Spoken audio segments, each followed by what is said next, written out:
Quarta chave, e essa talvez seja a mais necessária no tempo que nós estamos vivendo, não desprezando as outras, todas são importantes, e nenhuma delas deve ser negligenciada por nós, porque todas vão cooperar para o aumento da nossa fé, para o fortalecimento do nosso espírito. E essa quarta é comunhão com outros cristãos cheios de fé. Cheios de fé. Me diga com quem tu andas, e eu te direi o nível da tua fé. Eu te direi o nível da tua vida espiritual. Se você está se cercando de pessoas, ou se você tem conexão com pessoas que não falam das maravilhas de Deus, que não estão testemunhando do poder de Deus, da glória de Deus, se você não está falando com pessoas que estão todo o tempo declarando e demonstrando fé nas suas vidas, e que são cheias do Espírito Santo, isso vai te afetar de uma maneira negativa, isso vai bloquear a tua própria fé. Mas quando você se conecta com pessoas cheias do Espírito Santo, quando você se conecta com pessoas que estão todo o tempo falando das maravilhas de Deus, do poder de Deus, e trazem testemunhos de fé, querido, isso começa a ativar a fé na sua vida, isso começa a incrementar a tua fé, isso aumenta a tua fé. Não sou eu que digo isso, não, é a palavra de Deus. E exclusivamente aqui vou usar a versão NVI, nova versão internacional, porque ela fala de uma maneira mais clara, amém, do que a versão que eu costumo usar, que é a atualizada, no que concerne a essa chave, no que concerne a esse ponto. Edifiquem-se, porém, amados, na santíssima fé que vocês têm.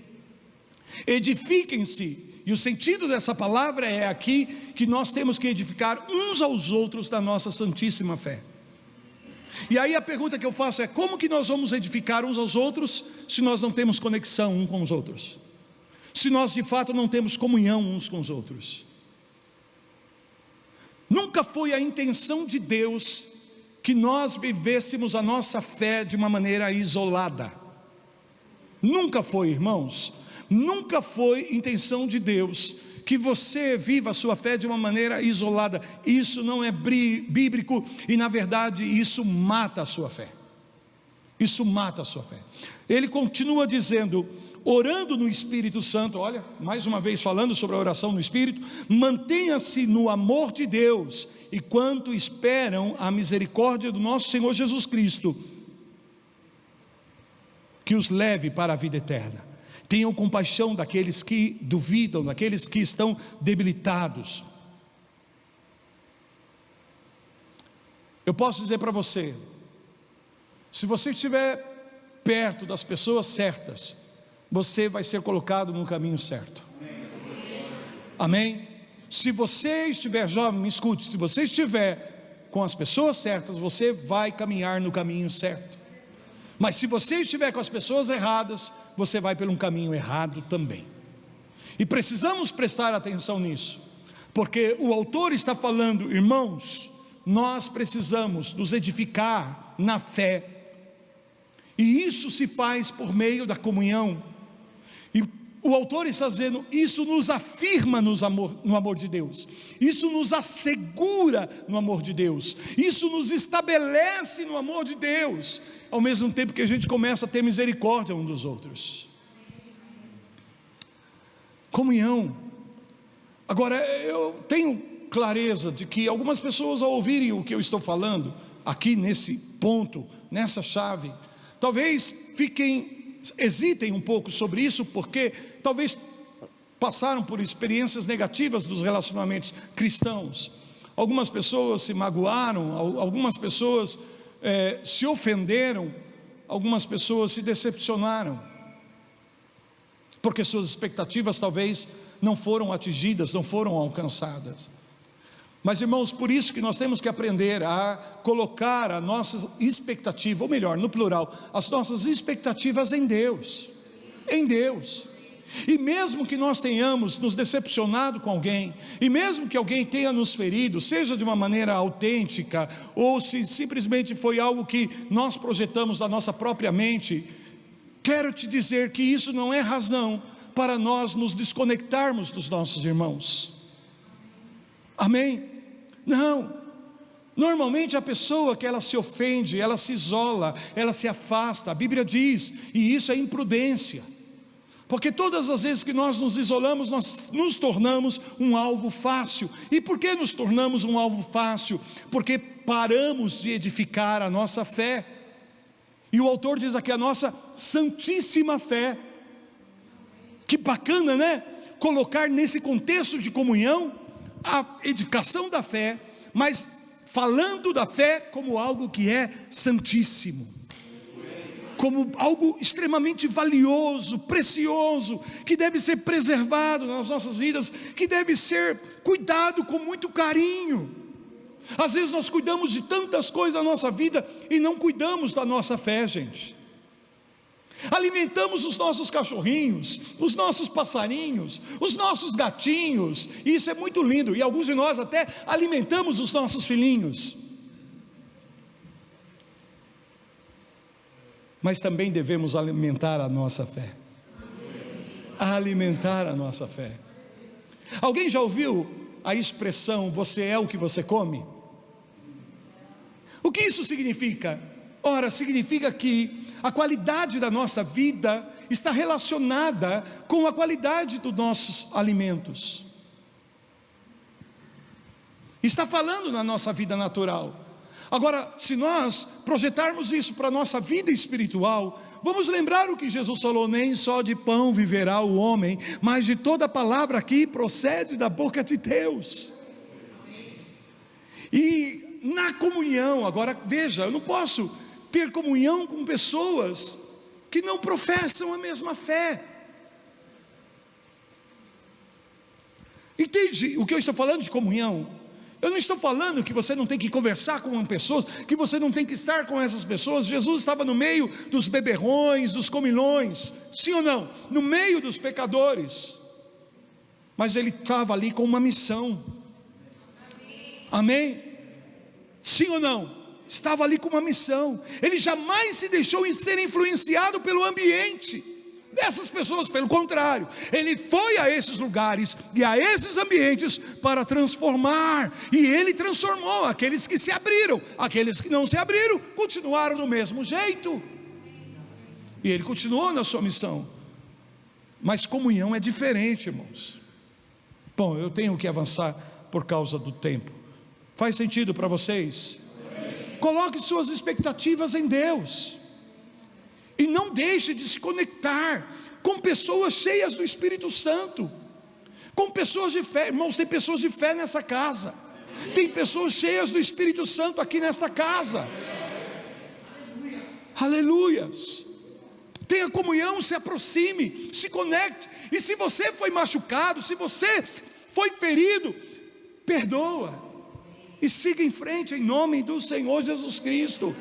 Não deixe de cumprir a palavra de Deus, porque essa é a chave para o teu crescimento espiritual. Essa chave que eu estou te dando aqui é chave para você se desenvolver na tua vida espiritual. Quinta chave: encontre clareza. Encontre clareza, porque toda confusão que você trazer dentro de você, que você trouxer, perdão, dentro de você, vai minar a sua fé. Em Atos capítulo 16, havia ali uma grande discussão, uma acalorada discussão entre a igreja do Senhor, os discípulos, os irmãos, os apóstolos, os líderes, os presbíteros, em relação à prática da observância dos costumes judaicos, principalmente da circuncisão. Se os gentios, ou seja, aqueles que não eram judeus, que estavam chegando à salvação agora, deveriam fazer uso da prática da circuncisão ou não. E houve uma grande discussão. Por quê? Porque alguns diziam, não, tem que circuncidar, senão não vai estar salvo e tal, e tem que praticar algumas coisas. E outros diziam, não, mas será? E isso estava gerando uma grande confusão. As pessoas não tinham clareza e não entendiam, não sabiam se isso era verdade ou não, se era assim ou se era assado. Agora veja que diz, e ouça-me por favor com todo o teu coração, versículos 4 e 5. Ao passar pelas cidades, entregavam aos irmãos para que as observassem, o que? As decisões tomadas pelos apóstolos e presbíteros de Jerusalém. Eles decidiram. Estava uma confusão, e falava de um jeito, e outro falava de outro. Falou: não, vamos fazer o seguinte, vamos parar, e vamos ver o que nós estamos falando aqui, e o que a palavra de Deus fala, e vamos ter clareza sobre isso. E aí eles chegaram ao entendimento. Qual o entendimento? Que a salvação é pela fé, não é pelas obras, e portanto que a circuncisão era algo que foi dado por Deus, como um sinal de aliança, da antiga aliança com o povo exclusivamente de Israel, e que agora em Cristo Jesus, a circuncisão era espiritual, aleluia. E aí todo mundo teve acordo nisso, e teve o entendimento disso. Aí sabe o que aconteceu?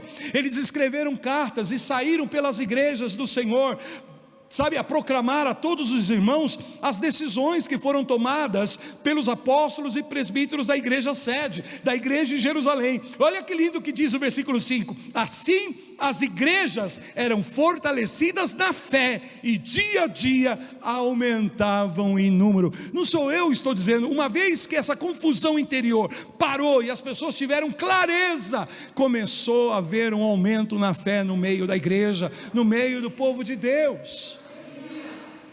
De uma maneira prática, o que eu estou falando para você, irmão? A fé cresce como resultado também de clareza sobre um assunto. Se você traz alguma confusão dentro de você, se você traz algum desentendimento dentro de você, no seu coração, você deve parar. Olhe para mim, você deve parar. Tem alguma coisa que está confundindo você? Tem alguma coisa que está gerando confusão no seu coração, algum assunto, algum tema? Então você tem que parar e perguntar a você mesmo: ei, o que eu estou pensando? O que eu estou sentindo? Ou o que eu estou crendo que na verdade está gerando essa contradição no meu interior?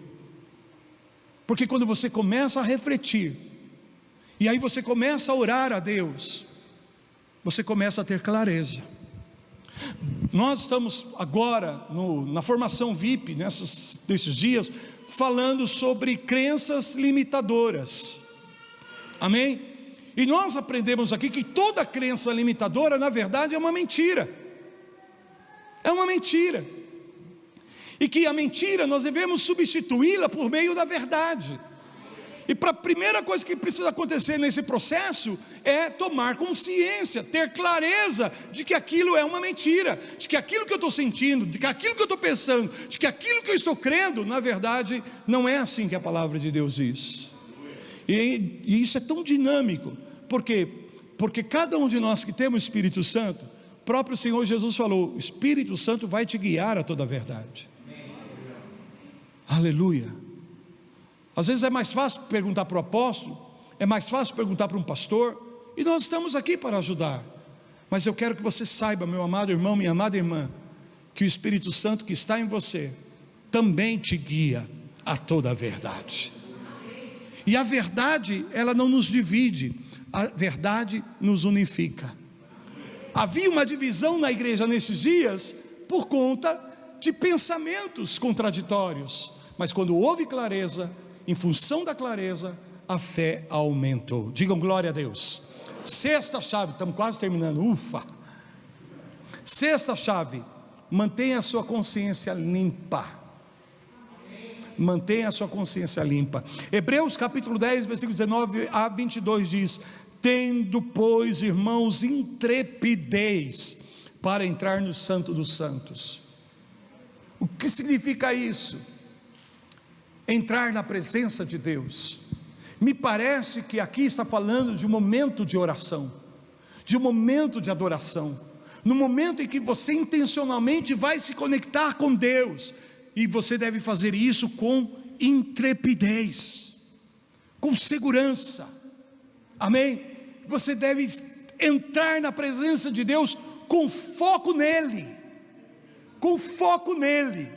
É isso que o autor está dizendo. E ele segue dizendo o seguinte: olha, pelo sangue de Jesus, pelo novo e vivo caminho que ele nos consagrou pelo véu, isso é, pela sua carne, e tendo grande sacerdote sobre a casa de Deus, aproximemo-nos com sincero coração, em plena certeza de fé, tendo o coração purificado de má consciência e lavado o corpo com água pura. Porque o que o autor está dizendo aqui? Porque se você estiver com peso na sua consciência, se houver alguma impureza na sua consciência, algum peso, alguma culpa, isso vai roubar o teu foco de Deus. Você não vai conseguir focar em Deus. Ele está dizendo que a culpa da nossa consciência vai matar, vai assassinar a nossa fé. Ele diz, por quê? Porque muda o foco de Deus para nós. Pare aqui e pense um pouquinho. Não sei se você já passou por isso, mas eu já passei. Você querer orar, você querer entrar na presença de Deus, e você está com a tua consciência pesada, está com a tua consciência te culpando. Como que é a tua oração?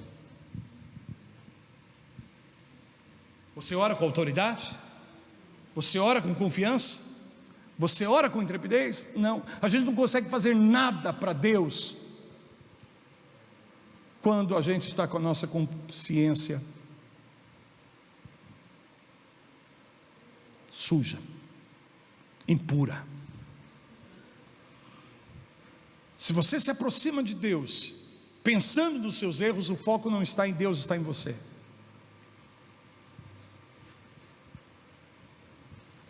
E isso assassina a nossa fé. Suga, sabe, suga a nossa fé. Então o diabo sabe dessa dinâmica e ele vai fazer uso da acusação para tentar manter a nossa consciência em peso, em culpa. Dessa forma nós estaremos cativos, e aí sempre presos ao passado, ao erro que fizemos, à besteira que cometemos, ao problema que causamos, ou simplesmente também presos ao passado, porque alguém fez mal contra nós, alguém nos feriu, alguém nos ofendeu, alguém gerou um grande problema para nós. Então, o que nós precisamos fazer aqui, irmãos? É muito simples: tomar com autoridade a palavra de Deus que diz: se arrependa e peça perdão a Deus. Mas eu preciso acrescentar aqui que a dinâmica não para aí, porque não são poucas pessoas que se arrependem, pedem perdão para Deus, mas não conseguem se perdoar. Então eu acrescento: se perdoe de uma vez por toda, e se livre dessa situação do teu passado, e se mova em direção ao que Deus tem para você, ao futuro que Deus tem para você, em nome de Jesus. Seja um erro que você cometeu, ou alguém que fez mal contra você, perdoa, se arrependa de ter guardado mágoa, de ter guardado ofensa. Isso limpa a tua consciência, isso purifica a tua consciência. E quando você entrar na presença de Deus, e vier algum tipo de acusação contra você, repreenda isso em nome de Jesus, não dê lugar, e se foque agora em Deus, em Deus, em Deus, porque perdoado você está, limpo você está, purificado você está, liberto do erro do passado você está, inclusive também liberto do erro das pessoas contra você, você pode estar também. Não precisamos ficar presos, irmãos. Se arrepender é a chave aí, pedir perdão. Por quê? Porque isso vai fortalecer a nossa fé. Todas as vezes que você entra com intrepidez na presença do Senhor, você fortalece a tua vida espiritual, você fortalece a tua fé. Agora, se você está com a consciência pesada, a consciência suja por algum erro, ou simplesmente porque você está ofendido com alguma coisa que fizeram contra você no seu passado, você não vai conseguir orar com foco, você não vai conseguir receber a palavra de Deus com alegria, e consequentemente, você não vai conseguir caminhar em fé. Faz sentido o que eu estou falando para vocês?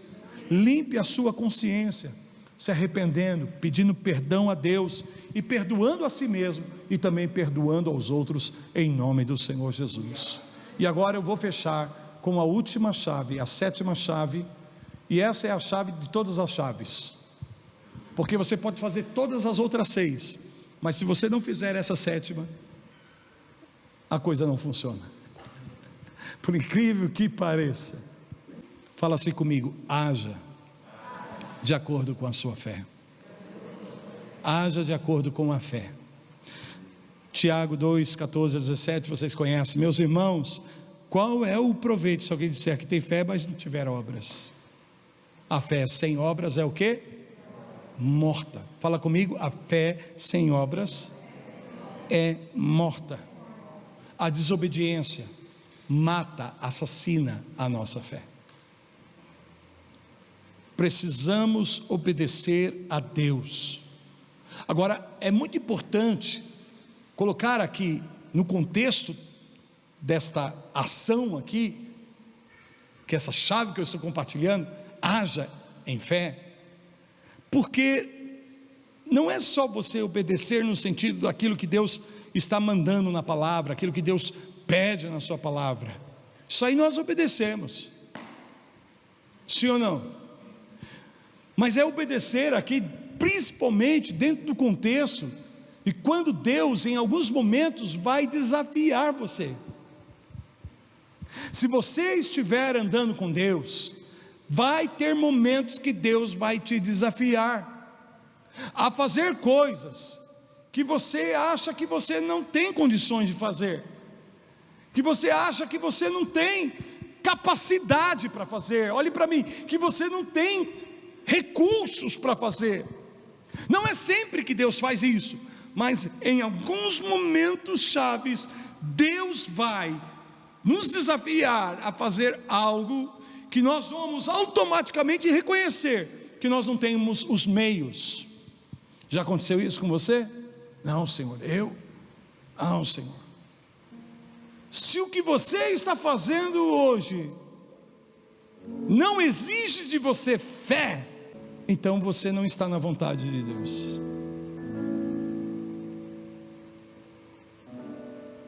Aí eu vou dar um chacoalhão em muitos aqui, porque muitos de nós, queridos, estamos vivendo no piloto automático.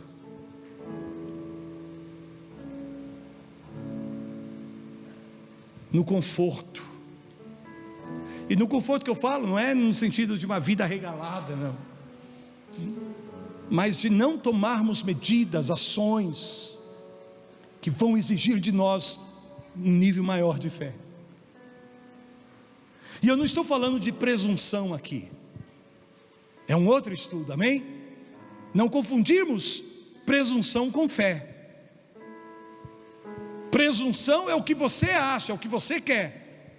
Fé é o resultado daquilo que Deus falou com você. Vou dizer para você de outra forma: não existe verdadeira fé fora da palavra de Deus. Então, se você imagina algo por si mesmo, e você deseja isso, e você impõe isso diante de Deus, e fala: não, eu creio que... Precisa tomar muito cuidado, porque às vezes pode ser presunção, e você achar que é fé, e não é, é presunção. Mas todas as vezes que Deus fala, a palavra de Deus vai gerar fé no nosso coração, e a fé vai ter que ser levada ao nível da obediência. A obediência é o que? É a ação daquilo, porque senão morre a fé. Morre a fé. Se você está vivendo no piloto automático, não, você crê em Deus. Eu não estou falando desse tipo de confiança, eu estou falando de fé que te desafia, amém? Não é em todo tempo, mas se você já está caminhando com Deus há algum tempo, você sabe do que eu estou falando. Vai chegar momentos que Deus vai te desafiar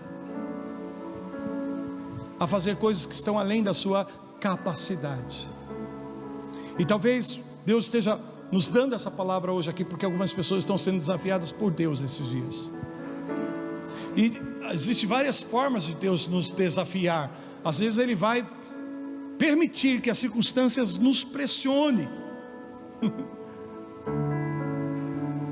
para que a gente tome uma ação, não inconsequente, não impulsiva, por causa da situação em si, mas porque já entendemos no nosso espírito o que Deus quer.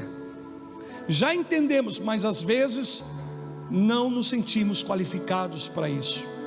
não temos os meios, os recursos, e aí é que Deus quer nos ensinar que Ele é a nossa fonte, que Ele é a nossa fonte, que é Ele que vai entrar na situação, amém? Ele que vai dar o jeito na coisa, Ele que vai abrir, como nós cantamos agora há pouco na canção, sabe? Faz-me entender que a porta aberta é você, mas que a fechada também é você. Não é toda porta que se abre que é Deus, e nem toda porta que se fecha que é Deus, mas muita porta que se abre é Deus, assim como também muita porta que se fecha é Deus. Precisamos, porque Ele quer te mostrar, a mim e a você, a cada um de nós, que Ele é a nossa fonte, que Ele é a nossa força, que Ele é o nosso capacitador. Sabe quando Ele disse para Abraão: eu sou o teu escudo, eu sou o teu galardão, eu sou tua recompensa? Quer dizer, ao mesmo tempo eu sou a sua fonte, mas eu também sou o resultado da tua fé, na tua vida, na tua história. Aleluia. Queridos, quando você começa a obedecer a palavra de Deus e dar passos de fé, você vai ver a sua fé aumentando, amém? A níveis que você jamais imaginou ser possível, em nome de Jesus. Com isso eu termino entregando a vocês as 7 chaves. Põe-te de pé, em nome de Jesus.